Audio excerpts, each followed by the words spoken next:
Mobile County. Wow, the last day of August. Summer's just flown by. All right, across the globe, there have been more than 25 million cases of COVID-19 disease, with nearly 850,000 deaths. In the U.S., surpassing 6 million cases of COVID-19, with over 183,000 deaths. And in Alabama today, they're reporting on 117,152 cases of COVID-19, with 2,083 deaths. There was an important note on the dashboard, on the ADPH dashboard today, that a new lab was onboarded and sent a backlog of both positive and negative lab results, resulting in an artificial increase on August 29th, 1,297 positive cases from a single laboratory backlog. The patients knew that they had received their test results, it just that the lab result had not reached the state health department. So in our daily report today for Mobile County, we're showing 12,294 cases of COVID-19. That's an increase of 53. Around 2% of our cases are classified as probable and the rest confirmed, but we combine those together. We'll talk more about that in a minute. We've had 263 deaths. I believe that's 4 or 5 that have been added over the weekend. And the cumulative number of hospitalizations is at 1,768. That's a slight decrease, which I know seems odd because it's a cumulative number, but the hospitals manually enter that data. And on Sunday, a hospital made an adjustment to its Saturday's count. So that is why we had a slight reduction in the number of cumulative cases. So last week, around 539 COVID-19 cases were reported among Mobile County residents. This is about the same it was for the previous week. So we've had 2 straight weeks of less than 600 COVID-19 cases reported. On Friday, there were 102. On Saturday, 62. And then on Sunday, 53 cases added.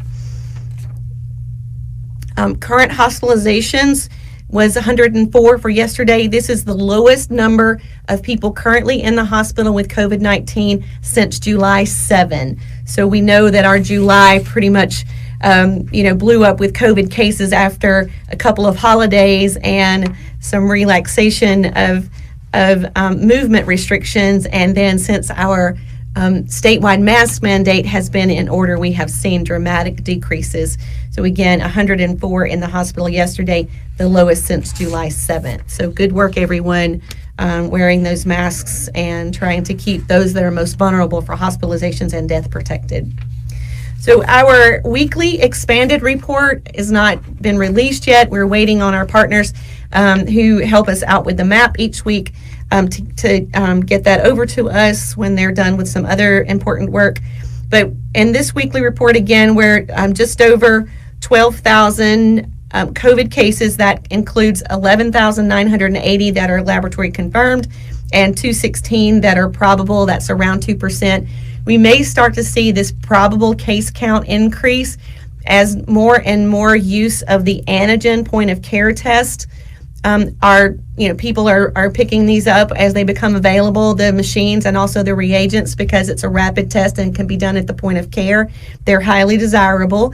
The antigen tests, the performance of those tests is different than the PCR tests, and because of that, a antigen positive test in someone who is symptomatic is counted as a probable case. Still a COVID case, but a probable case. And then we have about 2% that have died with COVID, so our mortality rate or our death rate is holding around 2%. I just want to point out that 2% that died mean that 98% of our cases, people with COVID, are recovering from their illness. So we don't always publish that presumed recovered number, but 98% of our cases are recovering from COVID-19, and that's really good news. So just to mention again about the daily number of cases, the 14-day moving average is now below 80 per day, and that is the lowest since July 6th. So again, doing some really good work to try to keep the counts and the hospitalizations low. As I mentioned, 2 consecutive weeks, we've had less than 600 cases per week. We are still seeing most of the cases in that 25 to 49 age group. Hold on a second. Yep. So still the people that are most likely to have asymptomatic or mild infection, people that are most likely to be out and about going to work, to church, those sorts of things. So those of you who are moving about the community, please continue to, physically distance, wear your mask, wash your hands, stay at home when you're sick. All right, we're showing the total number of cases for the entire month. This closed out on August 29th, so it's a couple of days shy, but it still will be much less than July. So right now, we're showing about a 22% decrease in the number of COVID cases that were reported in August compared to that really high numbers that we were seeing in July. Let's see. We're still seeing, a small number, a dozen or so deaths reported each day. This again is a lag measure, so our hospitalizations have already begun coming down, and I think that we'll see the number of people who have died reported to us each day that start to come down as well.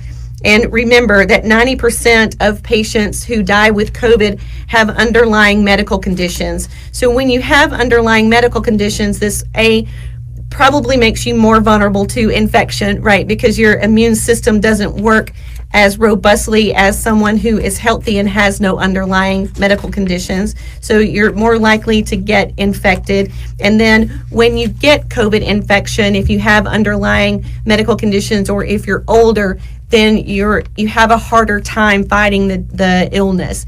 And the other conditions that you have sort of can make it a greater challenge for you to fight that infection. So when we say underlying medical conditions, we're talking about things like cardiovascular disease, diabetes, acute respiratory disease, renal disease, being a former smoker, being obese, being over the age of 65. These are all conditions that might make you more prone to death if you do get COVID. So again, only 2% of our cases have died, and among those, about 90% have underlying medical conditions. Our percent positive for the week, if you follow this report closely, you'll sort of squint your eye at figure 8 the way I did. The volume of PCR tests that have been reported to us continues to go down, and it was a huge reduction last week. So we think as college kids are going back to school and they're being tested through their colleges, that may be a reason that we're seeing a drop. Some of you may know that the State Bureau of Clinical Laboratories, the State Public Health Lab, is moving to a brand new facility. So that is somewhat reducing their capacity for testing, for doing PCR testing. And again, we know that as more and more of the antigen point of care tests come on board, or even the point of care PCR test comes on board, that that may impact the total number of tests that we see each week. We hear from some of our partners who are doing more point of care tests than PCR tests that their percent positive is much higher than what we're seeing with PCR. I think what's happening is that those people who are most likely to have COVID, right, that are sick with COVID symptoms, have been exposed, they're seeking out those rapid tests because they want to know, right away if they have COVID. And people who are seeking testing for other reasons, maybe they're asymptomatic, haven't been exposed, those are being sent to PCR labs that take a little bit longer. And we think that that's what's contributing to that having a very low positive percent positive lab results for PCR tests. And what we're hearing from our partners is a much higher percent positive in the antigen tests. So a little bit more data, a little bit more information on our data. The ADPH risk indicator dashboard was refreshed on Friday. I think that Dr. Chavers maybe talked about this on Friday. Mobile County is showing in the low risk category. So again, most things moving in the right direction. So good work out there.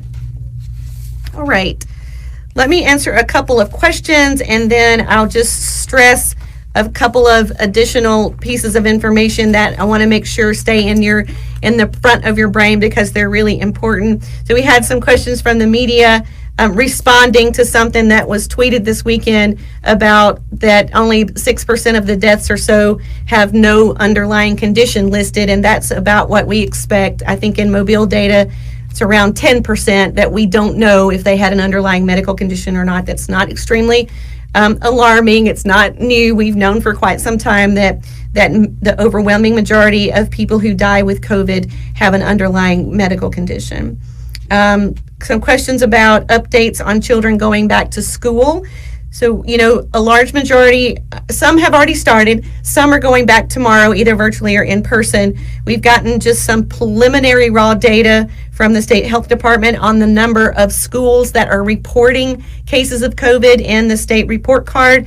And for the 5 days from August 25th to 28th, for Mobile County, there were 53 reports of COVID in K through 12 schools and 4 in colleges or universities. Someone commenting that they would like to see the number recovered. This was a strategic decision made by the Unified Command to remove it because we know that the data are underreported. So again, just remember that only 2% have died. So we presume that the rest are recovering, if not already recovered. An email from someone asking us to enforce wearing masks and adhering to the Safer at Home order to wear a facial covering when you're in public and you can't maintain that 6-foot distance. This is certainly something that we want to continue. It appears that this is having a real and dramatic impact on reducing the number of COVID cases, reducing COVID transmission in our community. And then I'm not sure if it was this person or someone else who was talking about seeing, significant drops in the number of cases, the percent positive, the number of hospitalizations. It looks like the number of deaths are starting to go down, and commenting that, we should point out that this reduction started shortly after the mask order. So 4th of July, that holiday we know was a big super spreader event.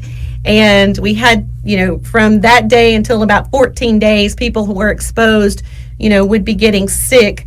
So I do think, some of the numbers that we're seeing now, the number reported, the number of hospitalizations, these are numbers that we have not seen since just right at or right before the July 4th holiday. So it's good to see that we're going in the right direction. All right. So just a couple of comments from our health officer, who reminds us that he wants to thank everyone for your efforts as new infections and hospitalizations continue to drop. Just continue social distancing, wearing your mask, wearing them correctly, washing hands for 20 seconds, not touching your face, using hand sanitizer, maintaining that 6-foot distance. And we're coming up on the Labor Day holiday. We do not want to see a repeat of 4th of July. So please, whatever you're planning to do to celebrate the 3-day weekend, please make sure you continue to comply with public health recommendations and the amended Safer at Home order. Also, 4th of July, remember water safety. So we need boating safety. We need to make sure you have use your personal flotation device. Remember, if you're going to be around swimming pools, that you need an adult, and stay hydrated. And then also we're hitting we dodged a bullet last week with Laura and Marco, but we are in the peak of our hurricane season. So continue to keep your go pack ready, have a plan for evacuating, and keep an eye on the tropical weather forming in our oceans and gulfs, and have a personal plan. And then remember, we have had just one positive, one chicken that was a sentinel chicken that was positive for West Nile virus. So we know that the virus is out there circulating. So please wear repellent when you're outside. And then just 2 other documents to remind you, please make sure that you are adhering to the August 27th amended Safer at Home order that does allow for some things that are new, like, for example, buffets reopening, but continues the mask orders and all of the restrictions on limits of occupancy and that sort of thing through through October 2nd, I think it's through October 2nd. Okay, I'll get that right and tell you again on Friday. And then the other thing is, if you are affiliated with a school, you need to be using the purple school toolkit. The one that's all green is no longer current. Use the purple toolkit. Want to make sure that everyone out there is using the most current guidance from the state. So use the purple back to school toolkit and stay safe and be well. And remember, when you're wearing your mask, it has to go over your nose, right? So this is not effective use of a facial covering. This is still in violation of the health order. So please cover your nose, cover your chin, and try to have a mask that fits you snug on the sides of your cheeks. And so stay safe out there, and we'll talk to you again on Friday.